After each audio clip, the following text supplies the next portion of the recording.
Si us sembla, obrim el torn de paraules. Aquí a primera fila.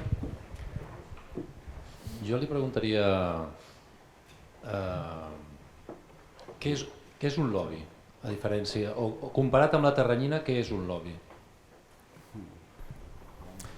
Bé, la teranyina, tal com l'entenc jo i crec que ho ens intenta presentar Roger Wilton, són xarxes d'articulació d'interessos i a vegades relacions personals que fan que en un moment donat hi haguen diferents interessos que coincideixen en un punt o algú que té diferents interessos que connecten amb els altres. Un lobby jo crec que és una actitud natural, molt honesta. Un lobby, per exemple, és... Jo avui en marxa hem ficat un lobby a la meva facultat perquè volem que el carril bici me l'allarguen fins a la facultat. Perquè arriba fins a la facultat de Dret, però al Palau de Pedralbes no sabem per què està allà el carril bici. I no ho entenem perquè és molt gran. I com el carril bici ajuda, que com és prou gran, els peatons veien millor. I els de la bici també volen el carril bici. Això és un lobby, perquè un lobby és un grup de gent que s'agrupa, fa pressió per obtenir una cosa. El que passa és que la paraula lobby la tenim molt més associada via pel·lícules a la gent que fa pressió per a que tal empresa tingui un contracte A, o aquells que fan pressió per a que tal banc tingui o tals bancs tinguen. De fet, hi ha sectors que organitzen via organitzacions sense ànim de lucre, a la qual van a parar excaps d'oficines econòmiques de presidents del govern, s'organitzen per a fer pressió als governs per a que hi hagi coses que us interessen. Per exemple, hi ha el CEOPAN, que és de l'obra pública, i ells fan lobby, diuen l'important que són les infraestructures que han de o no han de crear llocs de treball quan se fan. Llavors, un lobby és algú que fa pressió per obtenir unes coses, i fer pressió per obtenir coses a qualsevol societat democràtica és natural. El que és millor és quan això és obert, públic i conegut, i per tant podem conèixer quins interessos estan promovent o servint els poders polítics quan prenen les seues decisions. És a dir, el gran problema dels lobbies no és que existeixen, perquè els lobbies són com alguns monopolis, són tremendos però són inevitables. El gran problema és quan actuen sense que poguéssim conèixer-ho. I l'altre problema que registrava jo abans, no tots tenen la mateixa capacitat d'organitzar lobbies. Per això alguns s'han ficat una sonrisa quan els deia que havia muntat un lobby per un carril bici. Clar, això no és el que la gent té al cap, un lobby, doncs és un lobby. Però clar, la capacitat de muntar lobbies per obtenir coses importants és molt diferent si la diferent sectors o gent a la societat té interessos, té poder molt diferent. A què tornem? A que necessitem equilibris millors de poder dins de les societats, perquè si no d'aquests mecanismes de fer pressió per obtenir coses del poder se'n beneficien d'una forma molt desmesurada la gent que té més poder. Per tant, lobbies, transparència i equilibri de poder. Puc dir una cosa? Que el que diu de la diferència entre el lobby, que seria això, i la teranyina, jo volia abundar sobre una cosa que se'ns passa per alt, per la falsa modernitat. Sembla que avui en dia, en fi, té molt a veure aquestes biografies màgiques de les tecnologies, de l'Steve Jobs i tot això, on sembla que la meritocràcia, el geni que comença al garatge i acaba dirigint el món, que qualsevol persona pot arribar a fer i a ser el que vulgui, ha anul·lat unes altres relacions de poder que se'ns apareixen, on sonen com medievals i antigues, que són la sang, les nissagues. Diem, home, no, en aquest món modern, doncs, escolta, si tu vals, puges, no? Hi ha una meritocràcia. Aquí el que veiem és famílies des del neolític fins avui, És que no estem als Estats Units. Espera, no, anava a dir això. No, igual, espera, calla,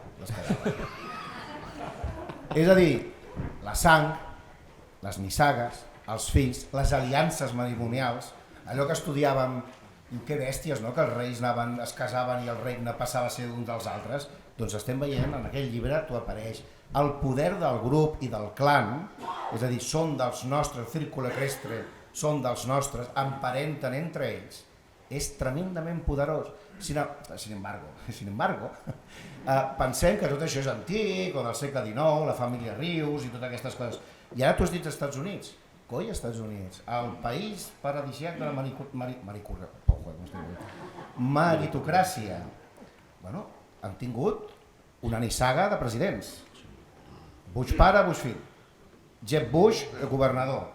I van provar de tindre una nissaga de Kennedys. I ara tenen un acord imperial a la presidència, que és el Trump, la filla, el cunyat, el sogre, tots ficats allí a la Casa Blanca. No, vale, ja que sí, no estic dient que és sistèmic, però t'estic dient que idees que semblaven absolutament superades per una societat dinàmica i meritocràtica, hosti, tornen a emergir.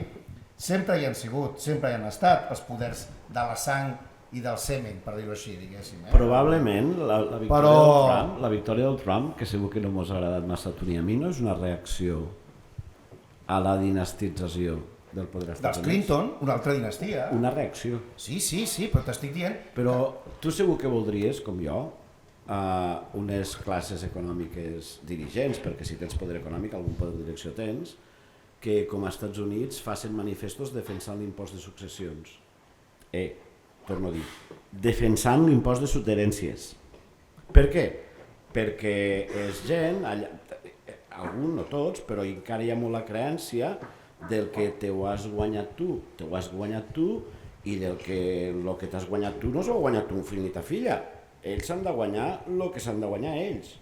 I com no hi ha res perfecte, també hi ha molts altres fallos, però llavors això els dona una gran capacitat, i no passa només als Estats Units perquè americanitzarem la conversa, sinó com bé, també passa al nord d'Europa. I és la capacitat de resistir més la defensa dels interessos creats. La paraula interessos creats és una paraula que ve de fa uns 100 i pico anys, els interessos creats, hi ha una fantàstica novel·la. Els interessos creats són els que té esta gent de la Teranyina. Agafa el teu llibre. És que el meu llibre és com fer-se... M'estàs robant. El meu llibre és com fer-se fastigosament ric a l'Àsia emergent. No sé per què m'ha regalat això, no sé si és un consell o... A mi m'ha tocat este. Doncs és la capacitat, és dir, en una societat per mi no és un gran problema que hi hagi un Steve Jobs que faci molta pasta. No. Ha de pagar impostos, que és el que toca que hi hagi acció col·lectiva, no? El gran problema és quan Steve Jobs aconsegueix, que no és el cas, que el govern i el legislador facin regles per a evitar que altres li entren i li facin la competència. El gran problema no és que algú tingui èxit. El gran problema és que aconsegueix evitar que altres li intenten robar el seu èxit. I això hi ha societats que ho han aconseguit millor, i hi ha societats com la nostra, que són d'interessos creats, de col·legis professionals, a veure, el codi d'enemics avui, en un moment donat, que han sigut més capaços de defensar posicions investides, posicions creades. I aquest llibre ens dona un perfecte llistí telefònic de posicions, interessos creats a Catalunya. Sobre els impostos de successió hi havia un antropòleg, no recordo el nom, que parlava del neolític. És que el neolític és el més important que ha passat mai, que davant de la sorpresa de com societats pobres o precàries enterraven els seus líders o reis amb tot el que tenien, cavalls, armes, joies, però quin malbaratament, no? Perquè costava fer una espasa de ferro, i la tesi d'aquell home deia no, era per mantenir l'equilibri, perquè si tot l'arsenal d'un rei passava al seu fill i el fill el feia més gran, el desequilibri era tremendo. Llavors, cada rei l'enterraven amb tota la seva riquesa perquè el fill tornés, es busqués una mica la vida per mantenir l'equilibri. I això és l'impost de successions del neolític, que potser no té res a veure.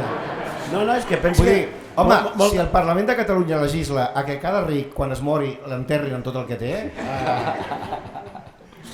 Ojo, mira, hi hauria cues als cementiris, Però...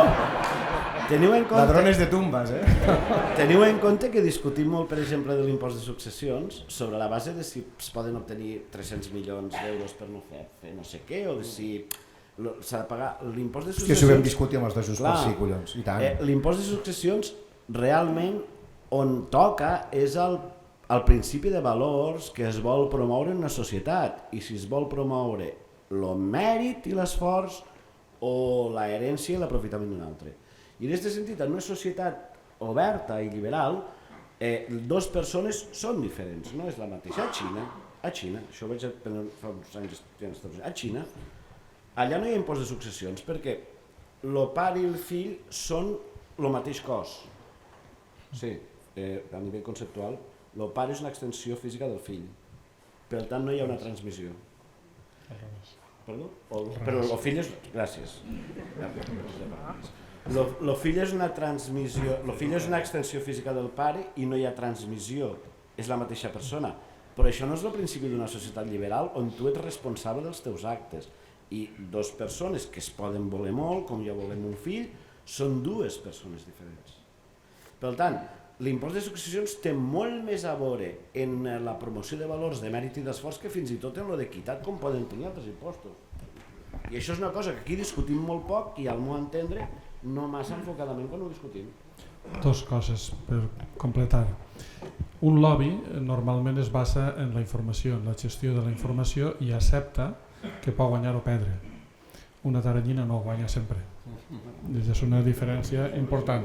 Aquesta és molt bona. I després jo ara faré allò de les retransmissions de futbol, minuto i resultado, per anunciar-los que el senyor Pérez de los Cobos, aquest expresident del Tribunal Constitucional multilingüe... Coronel o jutge? No, el jutge, acaba de perdre i malgrat que l'estat espanyol, a pesar de que havia tret un 0 patatero en anglès i francès, avui han insistit en que fora ell el jutge, la nova jutgessa del Tribunal Europeu dels Drets Humans per part d'Espanya és una senyora de Saragossa que es diu Maria Elosegui i per tant és d'Europa.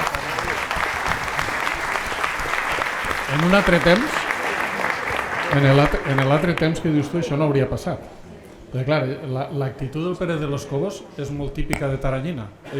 Jo no sé anglès ni francès, però posa en el paper que sé anglès i francès i vaig allà amb tot el morro i quan me parlen en anglès dic que no me lo dirien en espanyol i es pensa que això és normal. Bé, les coses canvien. Hola, bona tarda. Jo voldria fer-li una pregunta al Vicent. Tu que pots parlar-nos també de la realitat valenciana, moltes vegades parlem d'aquesta germanor, però les històries han fet dos camins molt diferents. Quina diferència va tenir aquella taranyina d'allà, perquè suposo que també n'hi havia, que ha fet que no es pogués mantenir res i en canvi potser aquesta taranyina d'aquí algunes coses sí que les ha pogut negociar o mantenir. Quina diferència hi ha hagut? El germà, que també és valencià, perquè és del Canal, són valencians, I les cases també. i de les cases també, pot parlar millor que jo d'això, però jo crec que n'hi ha una diferència molt bàsica, que és que era política, sobretot. És a dir, no n'hi havia... Els rics valencians, per dir-ho així, eren molt pocs i no tenien cap interès en el propi país ni en els negocis del propi país. I per tant la taranyina que es va formar bàsicament era una taranyina política que es va dedicar a fer servir les lleis per enriquir-se i per xorrejar, has dit que es diu això? I per xorrejar cap a baix. Per exemple, n'hi ha una cosa que en el cas del País Valencià va ser fonamental, que va ser els pais. Els pais era una figura jurídica que permetia que uns camps que no estaven previstos que passaren a ser urbans tingueren com un tractament especial i aleshores els bancs es dedicaven a comprar aquests camps com a bojos. Per exemple, el banc que més diners va invertir comprant camps al País Valencià, el meu poble per exemple em va comprar a Mansalva, va ser Caixa Catalunya d'una forma incomprensible. Caixa Catalunya va arribar a comprar camps des d'un helicòpter i la figura no és broma, o sigui, anava un senyor de Caixa Catalunya dalt d'un helicòpter dient compra eixe, compra eixe i compra eixe, sense saber... Que no comprava, Sí, exacte. Aleshores, clar, què va passar? Que això soltava diners a la gent, perquè clar, la gent que cobrava de la compra del camp, una part del xorreig li arribava, no? Es pot dir en aquest sentit que al País Valencià el que hi havia era una operació de compra del país, de compra monetària. Què passa? Que quan s'acaba la capacitat de compra cau tot, clar, perquè la gent te dia és que amb el PP l'economia sí que es mou, perquè per exemple el meu poble que és Bétera van tirar pais, és un poble de 15.000 habitants i van tirar pais que van afectar gairebé a 1.000 famílies, gairebé 1.000 famílies van cobrar 8 milions de pessetes de l'època, 10, 12, depenia del campet, I clar, amb això el que feien era comprar voluntats directament. No? I l'estructura era aquesta, insistisc, amb la complicitat brutal de Caixa Catalunya, que el dia que el pufo de Caixa Catalunya algú l'investigui en sèrio, allà n'hi ha enterrats milions i milions. La gran diferència és aquesta, que quan s'acaben els diners, quan ja no pots soltar, aleshores, clar, cau tot, que és el que va passar-li al PP. Sí, jo que sóc d'allà baix, de fet antropològicament sóc valencià, i molts de pagesos del Canà tenien camps a Vinaròs i a Rossell i a Sant Jordi, i per a que us féssiu una idea, jo us vull explicar una altra història que tinc que fer honor a la reputació, que em diu el Toni, que no callo. Se compraven les finques rurals a preu de metro urbà. No entraré en la història urbanística, a mi m'interessa una cosa més atrás. La pregunta, en quin moment la teranyina canvia d'orientació? Jo crec que el segle XIX, que dieu els centrals, quan se crea l'estat liberal a Espanya l'estat liberal sempre ha volgut dir que és de lo mío. És dir, substituir altres anteriors en aprofitar el voler. Així la desamortització de Mendizábal, que era molt liberal, alguna gent se va forrar, els liberals de l'època. En aquella època, que també coincideix en molta centralització econòmica pràctica, no la del segle XVIII, que és més militar i administrativa, de Felip V i tot això, és quan l'acord es comença a funcionar com un acord que concedeix negocis, contractes.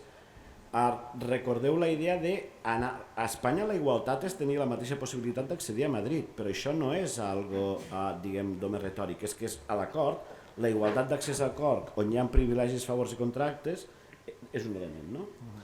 I al 1850, quan se discutia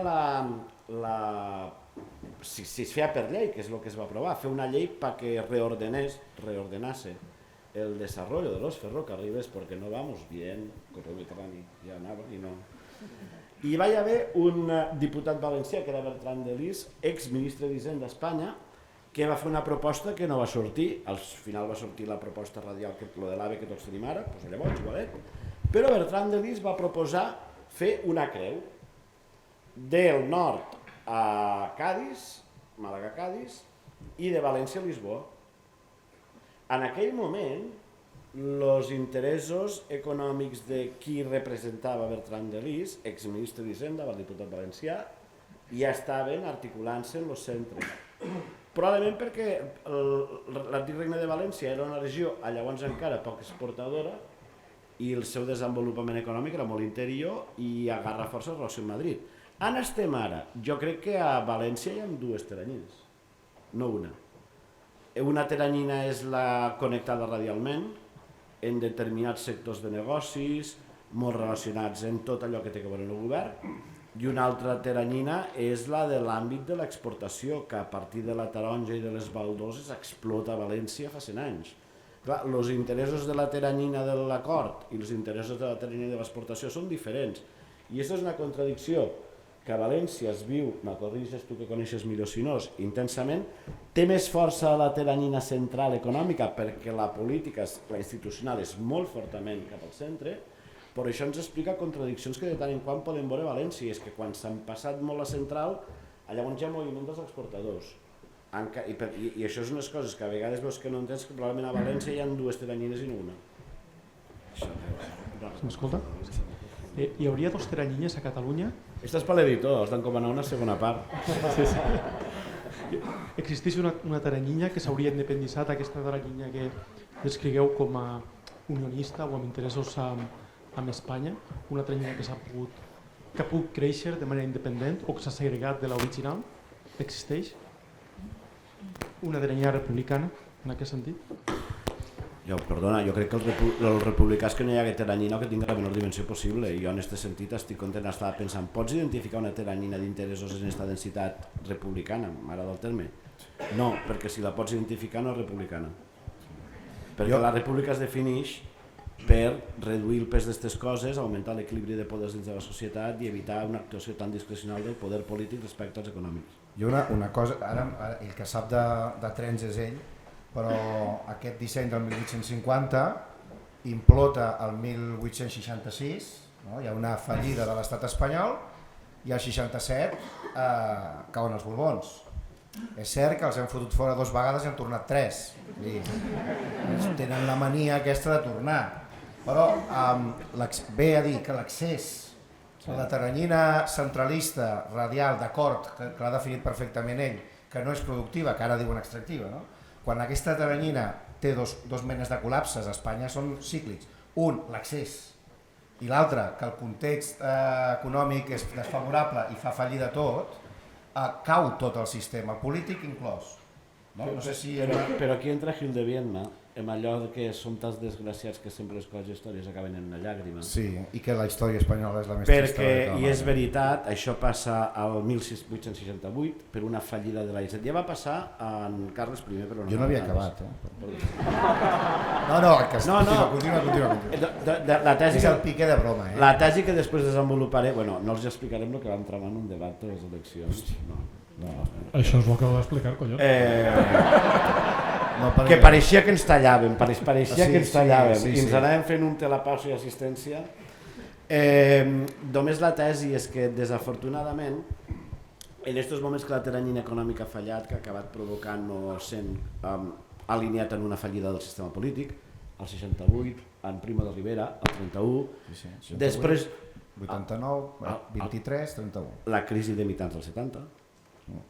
En un moment, després d'un moment en què pareixia que tot era possible i tot estava per fer, que diria un poeta per aquí dalt, les aigües sempre es tornen al llit. És que anava a dir una cosa, si una cosa caracteritza a la teranyina espanyola, sobretot, i la catalana com a subsidiària, és que Espanya en 400 anys mai ha guanyat cap revolució. Mai. A França han guanyat algunes revolucions, més d'una. A Anglaterra van fotre 2, fins i tot mira que són poc de fer revolucions allà, no? Però Espanya és l'únic país occidental on no ha prosperat mai cap revolució burgesa, no dic proletària, no, revolució liberal burgesa, mai. I si ha prosperat, l'han assumit ràpidament des dels liberals dels 50, la segona república, que sigui. Alguna cosa bona tindrà aquesta elit espanyola que no ha perdut mai. O sigui que, ojo peligro, que diuen. Són bons en l'oceu. I hem vist com un estat que era incapaç que els trens de Rodalies arribessin a l'hora, que era incapaç de preveure les sequeres, que és incapaç de fer qualsevol cosa, que és incapaç que els jutges parlin anglès, a l'hora de fotre hòsties és boníssim. A l'hora de reprimir gent i fotre a la presó és boníssim. Ara. No, per això dic que, ojo, perquè sí que és cert que són molt maldestres i la implosió recurrent i contínua de l'estat espanyol i de la teranyina passa, cada tant per cent cau, però mai la teranyina republicana ha aconseguit esclafar o paralitzar l'altre. Sempre acaben sortint. I això ho tinguem també present, no per desarmar-nos nosaltres, sinó per marxar més ràpidament. De tota manera, la pregunta d'ara, potser ara n'hi ha una diferència. Hi ha diverses. Una és que actualment no es tracta de fer cap revolució a Espanya, ja s'ho faran, si volen. Això és bo. I això és una gran diferència. I això està provocant situacions molt sorprenents, perquè clar, el que està passant ara, per exemple avui, avui quan ha eixit el ministre Zoido, ja explicava que els guàrdies civils en capa i tricorni estan per la frontera vigilant que no es coli Puigdemont, etc. Estan buscant el Quico Sabater. Bueno, clar, és que és molt fort. Sembla el maquis. És el maquis, Puigdemont. És molt fort. Han aconseguit que una persona que formalment ha estat militant del partit de l'ordre i de Convergència en el seu moment, i el partit que representava l'ordre social, etc., són ells els que l'han convertit en un maquis.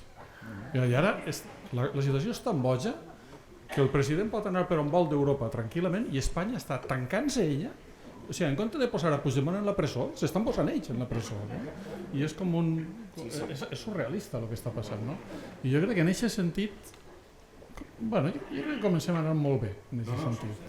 A mi em recorda l'època soviètica. Però tens molta raó, que és que per primera vegada la convicció tant de les classes mitjanes i fins i tot d'alguns poders econòmics catalans com de les classes populars catalanes és que la idea de reformar Espanya l'hem esbandit del nostre imaginari. Per primera vegada hi ha consens en això, que això no havia passat mai, perquè als anys 30 fi, la idea republicana, el Pacto de Sant Sebastià, als anys 70 no cal dir-ho, el soleturisme, a Espanya no, la reforma, enviem el ROC allà que faci la Constitució.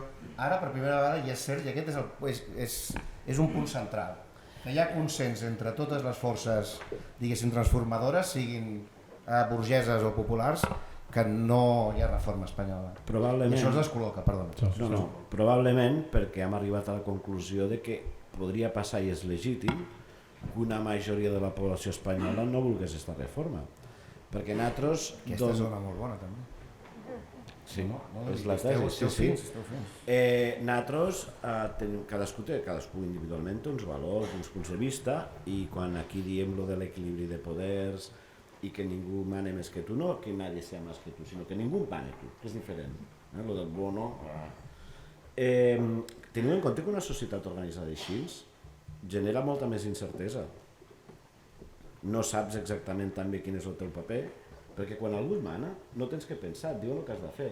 I això dona seguretat. I a més et pots queixar del que mana. I et pots queixar del que mana al bar, normalment. De fet, és el fallo de la il·lustració i l'absolutisme, perquè els il·lustrats eren els que diuen que canvi el rei perquè governi millor, i els absolutistes diuen no critiques el rei, que és rei per gràcia de Déu. Si el rei és rei per gràcia de Déu, si critiques el rei te poses per dalt de Déu. I aquí va guanyar l'absolutisme. I criticar el rei és soberbia. Però clar, si alguna societat, i això és la mestra és França, la casa pairal és França, te diu qui mana, i abans discutíem si mana més el poder econòmic, el polític, te diu el que has de fer, clar, tu molta llibertat no tens, perquè pagues en llibertat. Què pagues? Seguretat, control, la sensació de que tot està ordenat. I aquesta idea, que és la idea francesa, que ho ha resolt millor d'allí, perquè el projecte és originari d'allí, de fet, és una idea que genera molta adhesió entre molta gent que accepta el contracte en un estat vertical, de que jo t'entrego part de la meva llibertat i tu m'ho pagues amb seguretat i control i no tinc que fer front a tantes incerteses i no tinc que ser tan flexible, perquè això de la flexibilitat, recordeu de navegar eternament per la galàxia, la flexibilitat dels danesos, dels suecs, que pobres són poca cosa i tenen que estar... Van com cagalló per sèquia. Algú no es porta a l'aire i tenen que anar canviant. Això, clar, una mentalitat com Margallo, persona extremadament culta, no ho pot entendre, perquè et dona molta seguretat que algú estigui al càrrec. I això genera adhesió, i probablement ens hem donat compte que és legítim que una majoria de la població espanyola prefereix aquesta forma d'organitzar-se. Perquè en un estat gran també pots pensar que tancant-te dins, te'n pots guarir millor de la globalització i tal. T'inventen ells, no? I aquí és una de les grans parts de divergència que tenim, i és que hi ha unes solucions que per una part molt important dels catalans, alguns pensem que majoritària, són fer uns canvis i unes reformes que tenen una adhesió minoritària a la resta d'Espanya, i llavors això és una divergència, i com ho resols? Probablement hem deixat de pensar que sigui viable, però no per una espècie de designi diví o de vudú, que sigui viable la reforma en aquest sentit d'Espanya, perquè la major part de la població d'allà no vol i és absolutament legítim, i això no va de putejar-te tu o agradar-me a mi. Per tant, anem fent. Heu parlat fa un moment d'aquesta cíclica implosió de les èlits de poder, les taranyines, per fer servir la paraula que avui toca, i també dels recurrents fracassos d'intents revolucionaris de tot tipus. I ara també he sentit aquesta referència al rebuig que pugui haver, que jo crec que hi és, a qualsevol tipus de reforma de l'estat espanyol. M'agradaria saber què penseu sobre una de les raons que jo crec d'aquestes tres coses, sobretot de les dues primeres, que és l'existència d'una fortíssima taranyina intacta, jo crec que com a mínim des del fons 12, que és l'alt funcionariat espanyol. Aquest es manté, aquesta sí que és una nisada. I a més, d'una fortalesa brutal. És que, perdona, abans que ho expliqui ell, que és el que sap, Però tu has dit tu, no, faig una intro. El que queda clar és que no permetem que parli el Vicenç. Això és... Jo estic molt a gust L'hem sentint-vos. fet un boicot. Jo estic molt a gust sentint-vos. Heu d'explicar això que heu dit que explicaríeu d'un pacte que vau fer que no vam saber que el fèieu. No, Per favor. en un debat televisiu. Que l'han d'explicar? Traiem el... No, que ens va... Bueno, ja ho explicarà. No, però el que sí que és cert que això ve... Vols que fotem més molt encara? Oh, Si és que te vol no considerar soci del Lleça ja. ah, bueno, sí, amb el senyor pobre... Aquell que estava de Catalunya sí que es pot. Coscubiela? Va de Coscubiela, això? Pobre, pobre. Ja està aquí. Sí. Encara més No, ganes? que ens ficàvem amb ell. Ens ficàvem amb el pobre Coscubiela. Van fer una entremeliadura, van fer una rebequeria. El cas és que Espanya és un estat molt singular, perquè primer va ser un imperi abans que una nació. O sigui, primer va ser una administració abans que un país. I això és tot el contrari que el que va passar amb l'imperi francès o el britànic o altres. No? És a dir, primer hi ha una administració general que administra des de Nàpols fins a Flandes i que és de caire imperial, és a dir, verticalista absolutament, expansiva, que a més té tot el negoci americà, per la qual la cultura de que els diners plouen del cel era literalment certa, és a dir, no s'havien ni de preocupar de llaurar el terra perquè tenien això, i no tenien país. És a dir, és un estat que després, al segle XIX, de mala manera, prova de construir un país, una nació, i per això els espanyols es remunten com a molt lluny al 1812, com naixement de la nació espanyola, quan el naixement de l'estat-nació podia ser el 1870, que és la primera vegada que hi ha una moneda d'Espanya, una moneda nacional, que és una moneda de Lleida, la pesset, diguéssim, no? Abans ni moneda hi havia. I això fa que les classes dirigents que venen de mitjans del 19 tinguin la sensació de que l'administració... És seva. de que l'administració és una cosa deslligada del país. Si us fixeu, quan parlen, i és molt curiós, si us fixeu, és molt recurrent i molt curiós, quan parlen gent de l'AGE, que és l'Administració General del Estado, que seria l'Espanya, la bola que mana, sempre parlen d'Espanya i les autonomies. No, el gobierno d'Espanya i les autonomies. Per ells, Espanya són ells. Espanya és un concepte administratiu, jurídico-administratiu, encarnat per la seva teranya de poder. I les autonomies és el territori, no? Los barrios autonòmicos i tal. El gobierno de la nació. El gobierno de la nació. Que és l'únic país que es diu. Sí, però és que això és molt... I el dia le llegarà el 1992. Pero el problema del Estado con las autonomías. Las autonomías no son Estado. No. El Estado és una cosa que no té territori, Espanya. L'Estado és l'Estado. O si té un territori físic és Madrid, però no la ciutat. I les autonomies és el territori a administrar o a saquejar. Millor. Però enteneu que això és una escissió mental absolutament particularíssima d'Espanya. Explico. És una cosa estranyíssima. I ja està, i explica moltes coses. I explica, entre altres coses, l'autisme vers els territoris i nacions d'Espanya de les elits madrilenyes, en aquest cas, totes, les de dretes i les d'esquerres. I quan tu dius, hòstia, com és que quan ve aquí Pablo Iglesias no s'entera de lo mateix que Rajoy? Perquè ells tenen l'Estado, és una cosa, i l'altre és territori. Quan hi ha un problema a Madrid és un problema polític, quan hi ha un problema a Barcelona és un problema territorial. D'ordre públic. I ho diuen així, bueno, aquest és l'ordre públic, no? És a dir, les coses que passen fora de Madrid són territorials, s'encarnen a la terra. El que passa a Madrid s'encarna en el poder. És un poder que perquè han de viure físicament, però el dia en què aconseguissin ser certs espirituals estarien flotant per sobre, però no necessiten el país. Perdoneu per el rotllo, però jo crec que ara em marca el que rematarà aquí. Jo us donaré un exemple, estava dubtant de... Jo crec que no és moment per falses modèsties, oi? No, per tu no, mai és moment per tu. Jo vaig ser diputat del 2000 al 2004 pel PSC a Madrid i vaig voler deixar, em van voler anar a la família als Estats Units, tenien tot programat, tot bé. Abans d'anar-me em van fer algunes ofertes que alguns amics meus van entendre en Espanya capital París que no hagués acceptat, perquè el dit hagués consumit, és veritat.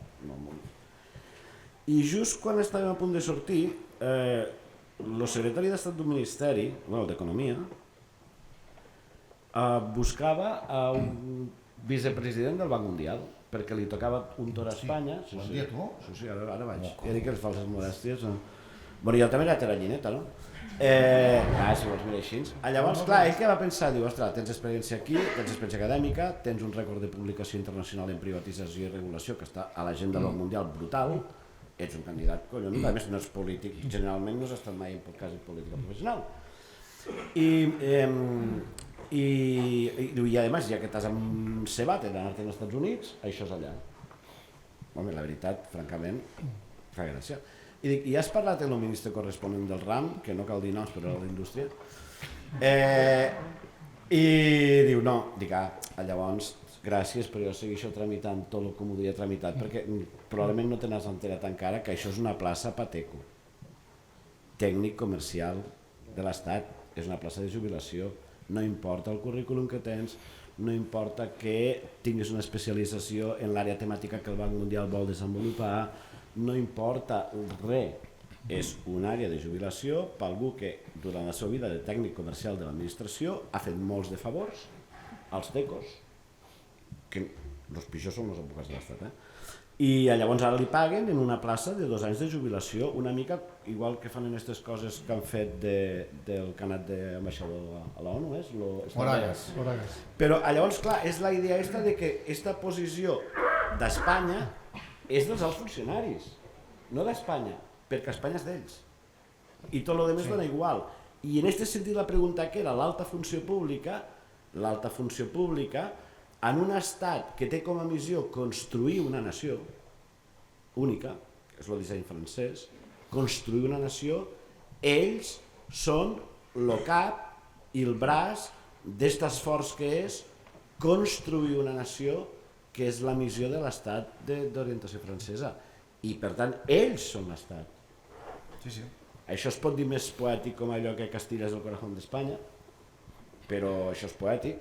I llavors és un dels grans problemes que hi ha, els grans problemes per altra banda és que clar, a França tenen la ENA, l'École Nationale d'Administració, i aquí tenim AENA. Aquesta és l'altra de qualitat. Però de tota manera això s'està convertint en un problema i crec que on es veu millor és a afers exteriors.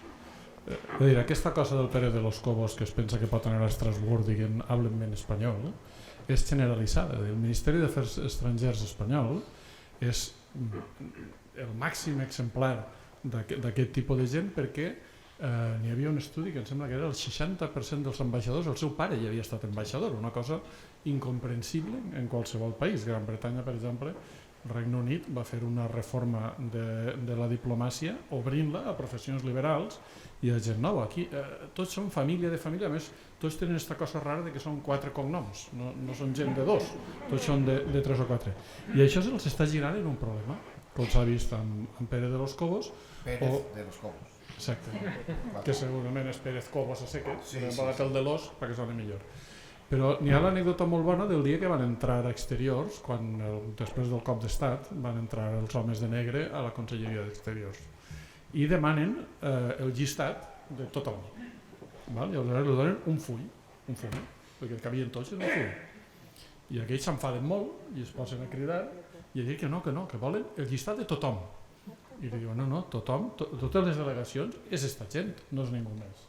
S'ho miren, es queden parats i diuen, no, volem saber els noms dels xòfers i dels responsables de les cases i tal. Diuen, no, van en metro, no tenen xòfer. I es van quedar, o sigui, anaven pujant d'indignació fins que hi ha una frase sensacional del home de negre oficial que diu, ¿y estos pelacanyas nos han llevado tan de culo? Pues em sembla... Sí, però això és. És a dir, la gran despliegue, perquè realment la diplomàcia espanyola és de les més bèsties del món, de repent es troba que els pelacanyas los llevan de culo, i a mi em va recordar una anècdota que em va passar a mi. Em van convidar a Noruega, a la Universitat d'Oslo, a fer una xerrada. I arriba allà i em crida el rector i em diu que l'ambaixada els ha demanat que la prohibisquen. I jo, clar, flipé. Home, per què, no? El rector diu, miren, no ho sé massa bé perquè m'han enviat la carta en espanyol. No, espera.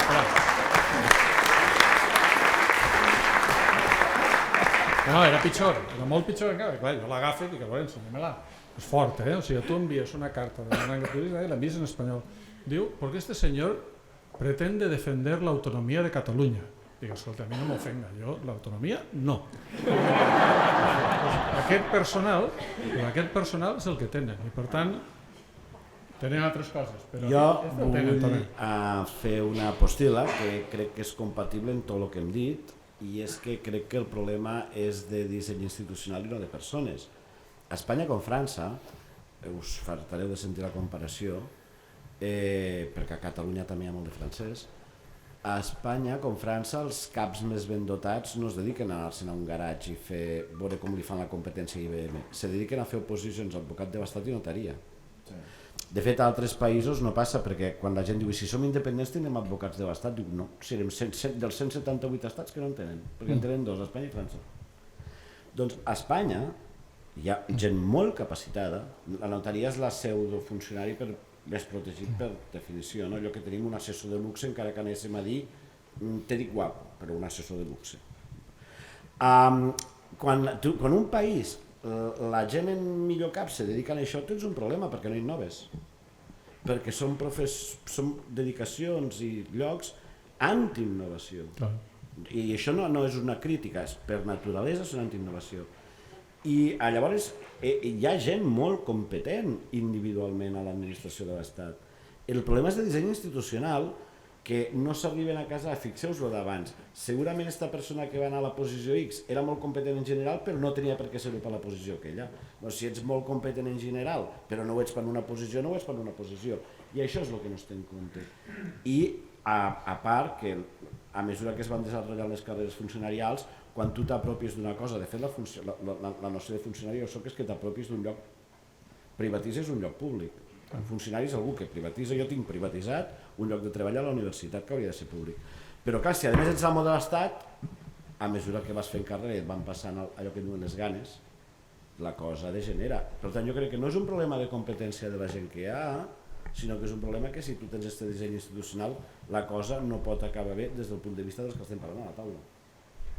Però també estaràs d'acord que és molt estrany que un senyor president d'un tribunal constitucional es pensa que pot anar al Tribunal d'Estrasburg sense saber llengües. Però el que passa és que no... És un nivell de coneixement del món molt limitat. Exacte, el que passa és que no té per què ser representatiu del que són els cossos de professionals de l'administració de l'Estat.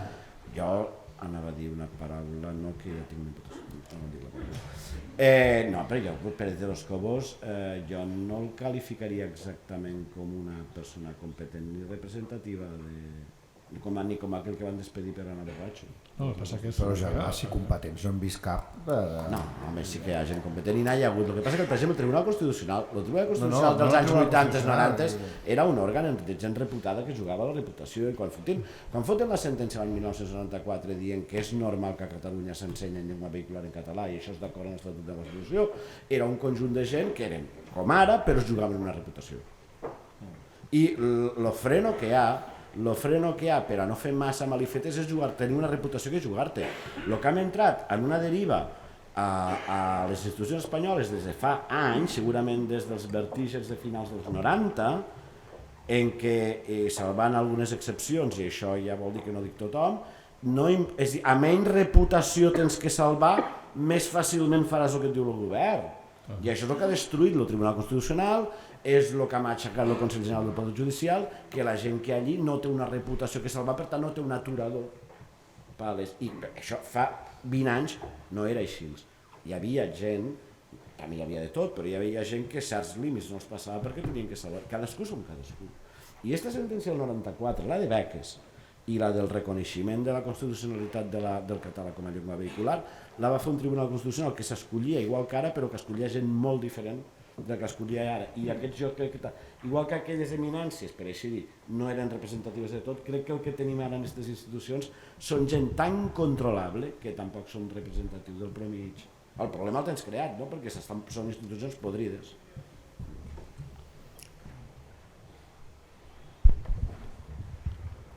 Bueno, no sé si tenim massa temps ara. però sí que voldria... Sou molt erudits. No seràs vostè, senyor Vinto, ha preguntat dos I ara anava a dir, Comença a ser sospitós. a risc de que sospitin que sóc Roger Vinton, que no ho soc. Està en el lloc que el protocol diu que sigui el millor. Està a primera fila, ha preguntat dos vegades... I tornant al llibre... Escolta, no seràs del CNI que mos has tirat de la llengua, Tornant al llibre i tornant a Catalunya. Sí. A mi se m'ha acut que una de les... La pregunta és per qualsevol dels de la taula. Se m'ha acut que qualsevol de nosaltres sap que quan entres en un lloc i et trobes una terranyina, un lloc fosc, i et trobes una terranyina, fas xap, xap, xap amb el braç, l'apartes i et carregues la terranyina. Però l'aranya queda allà al racó, amagada, i si pot, torna a teixir la terranyina.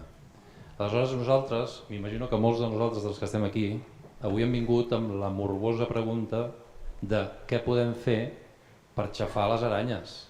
Votar la CUP.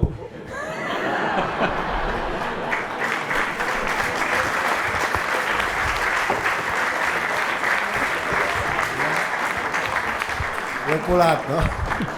No, perdó, que t'he... Bueno, ja que he agafat la paraula.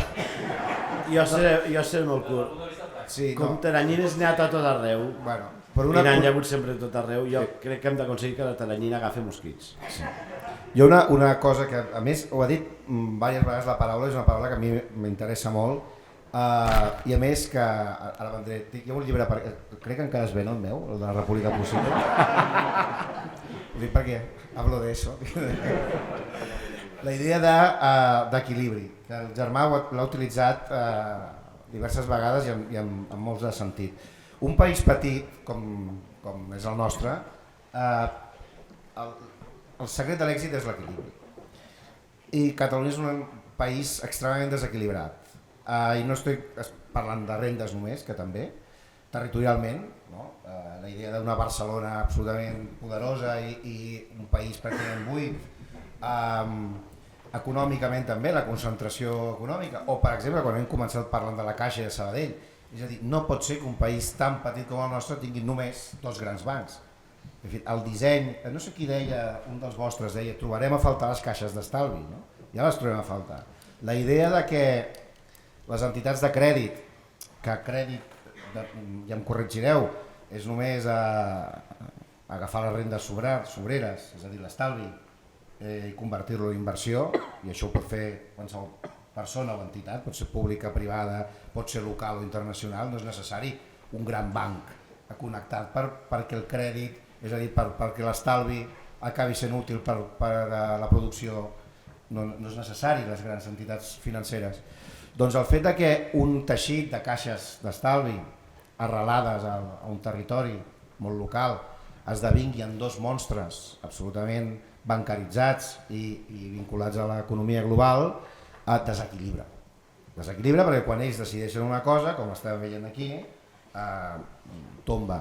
El fet que tota la indústria editorial i del que es deriva, la cultural, la televisiva, l'imaginari d'un país estigui en aquest cas en mans de dos grans grups, un d'ells, a 3 Media, la família Lara, el grup Planeta, desequilibra absolutament les possibilitats culturals, d'imaginari, de relat i d'autoidentificació d'un país, perquè et marquen la programació total, la televisiva, la literària i el que sigui. I així amb tots els sectors que estem utilitzant, el fet que hi hagi poques indústries dedicades a l'obra pública desequilibra quines són les obres públiques prioritàries. Seran, i això ho saps molt millor tu, seran les més rendibles, no les més necessàries. I en aquest sentit jo crec que la idea d'equilibri és la que ens ha de basar, ha d'anar enganxant la de república. I per acabar, equilibri evidentment de les institucions públiques. Jo crec que si, ell ha parlat del republicanisme francès, jo crec que si una tradició república no tindrà res.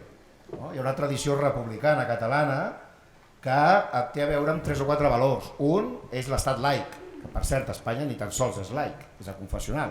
És a dir, la laïcitat de l'estat, que deriva en la llibertat religiosa de pensament automàticament, perquè l'estat afavoreix la llibertat de pensament. La fiscalització i transparència de les institucions, això és republicanisme. la renovació, gràcies a aquesta transparència, dels mateixos càrrecs públics. I per acabar, republicanisme també és la implicació necessària, pràcticament obligatòria, de la ciutadania en el govern del seu territori. No? És a dir, un estat amb cultura republicana sap que el ciutadà no només vota, participa, es presenta com a delegat de qualsevol cosa i participa de la vida pública. No? A més, participa a través d'institucions fiscalitzables, renovables i que siguin neutres vers els drets fonamentals del ciutadà, que siguin ideològics, religiosos, sexuals i tot això. Bé, aquest disseny de 4 coses que seria el pensament republicà clàssic, això porta a l'equilibri també, perquè no favoreix els estats desmesurats i no favoreix que les teranyines creixin d'aquesta manera. És evident que qualsevol societat, excepte la del neolític, recordeu que enterraven, perquè no ho perdem de vista que igual enterraven els rics amb tota la riquesa i començaven un altre cop, tota té elits, i elits poderoses i elits que desequilibren en tots sentits. No? Però la fortalesa d'una societat no és evitar que tinguin elits, sinó controlar-les, no? Tenir-les a la mida justa i necessària, us ho demanem, senyor. I contrapesos. Bueno, a través de contrapesos o fiscalitzacions, com vegis. No? I aprendre de les coses que han anat bé i haurien d'haver anat millor. Perquè si ens hem quedat sense sistema de caixes, amb algunes excepcions digníssimes, com Caixa d'Enginyers a Catalunya, Caixa d'Ontinyent al País Valencià o Caixa Pollença a les Illes, és perquè les caixes, la majoria de les caixes se van gestionar en un nivell d'interferència política i partidista institucional brutal. Però això no invalida la idea d'entitats de crèdit localitzades. No, ni públiques. Jo crec que a més el pas que anem la banca acabarà tota nacionalitzada. Perquè com cada vegada fan bancs més grans i diuen el banc gran és un risc... Això a Europa. Els bancs grans són un risc sistèmic. Sí, però cada vegada es fan més fusions. Arribarà un dia que la gent estarà tan ratllada que diran mira, saps què públic? Normalment col·laborador necessari, que diuen de la Caixa. Quan veus entitats petites que n'hi ha, que funcionen, a altres països n'hi ha, als Estats Units n'hi ha, és molt important que els mecanismes de governança, de governar les entitats, no els porten a prendre males decisions, per exemple, de fer polítiques d'expansió en un ajuntament perquè l'alcalde d'aquell municipi té una mà dins del partit. No, és dir, i llavors, en aquest sentit, en alguns quasi és igual si són públiques o privades. Si són públiques sabem que innovaran menys i que faran menys garlames.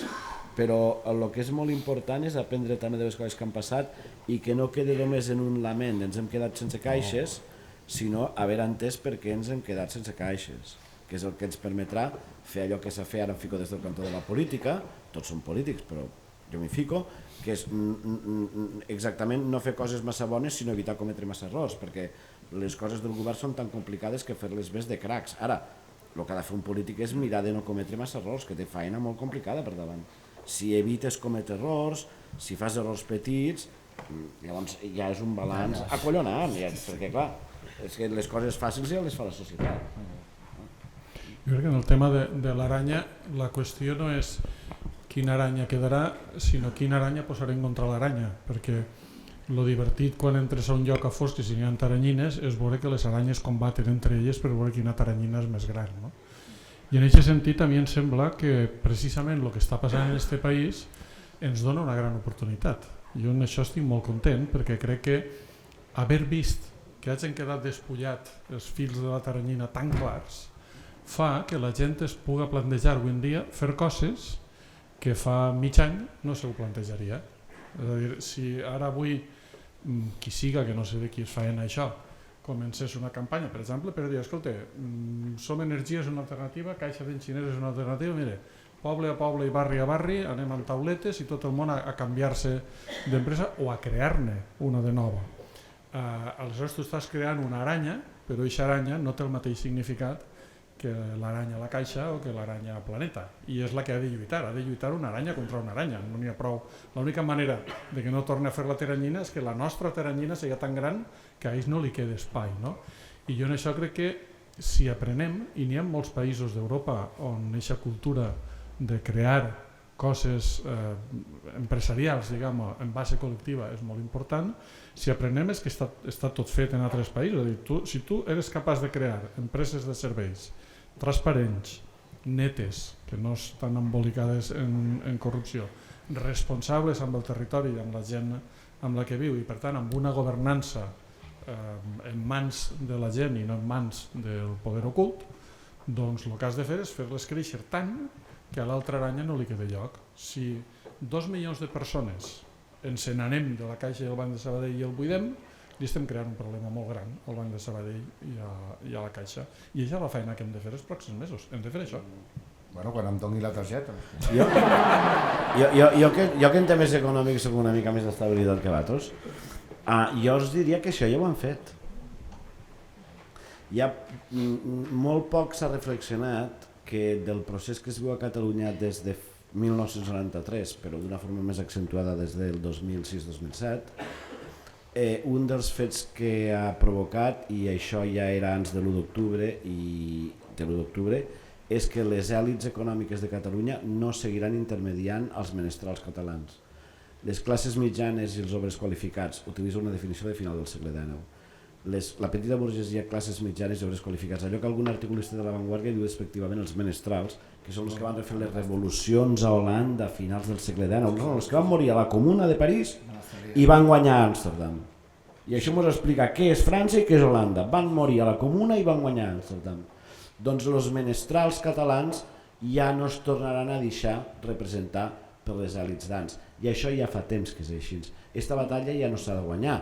El que en els propers anys s'anirà definint, quins nous intermediaris tenen, perquè el poder en part és intermediació, els menestrals catalans.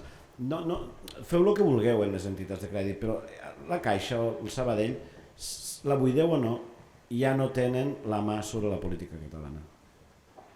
Tothom, de manera automàtica i de manera espontània, i és sorprenent, planteja les accions a curt termini en els termes que el Vicenç Partal estava dient. És a dir, ara què hem de fer? Més festes de l'11 de setembre? No. Què hem de fer? Llacets grocs? Evidentment, sí, portem tots aquí. Però tothom està dient la manera de crear consciència i de fer república, perquè la idea d'implementar la república és accions d'aquesta mena.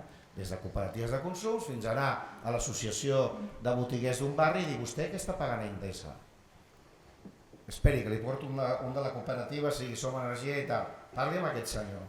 Aquesta feina, i us ho trasllado de manera pràctica, els que esteu enquadrats als CDRs, els que participeu tant en Òmnium com la ANC, la feina aquesta d'implementar la república que sona tan pomposa és exactament el que deia el Vicent. És a dir, crear consciència, micro... I apoderar-nos. I apoderar-nos, és que això és apoderar-nos. És a dir, si tu aconsegueixes que els veïns, els comerciants, el petit comerç del teu barri traslladi les seves factures a entitats que són, el que dèiem abans, fiscalitzables, de proximitat, arrelades, i que a més tu pots coparticipar i fins i tot guanyar diners, perquè si hi ha entitats que participen en això, estàs fent molt més mal perquè és la menestralia, que són una paraula que a mi també m'encanta, i que són, de fet, les classes populars del segle XXI, i que van des de l'obrer industrial qualificat a l'advocat, al precari, a l'enginyer, a l'estudiant becat i al precariat en general, que a més ara és múltiple. L'apoderament pràctic, això que deia el Vicent, no és retòric. Ara quan sortiu d'aquí, això, organitzeu-vos als CDRs, aneu als barris i plantegeu que la manera efectiva, immediata, a partir de demà, de fer república és traslladar a la nostra aranya, diguéssim, la força que té l'aranya anterior. Bueno, primer aneu a sopar, sí. Però no aneu a franquícies, aneu a sopar o als bars de... Ai, no, que Casa Llibre és una franquícia, perdó. Sempre dient la gent fes això, fes... Però si tu has fotut un míting liberal aquí de... Si no hi ha res més, jo aprofitaria per anar tancant nota. No sé si els ponents volen dir alguna cosa, si no, des d'aquí agrair-vos la seva presència, crec que ens hem passat molt bé, que era l'objectiu principal, i a tots els que ens heu acompanyat avui, moltíssimes gràcies.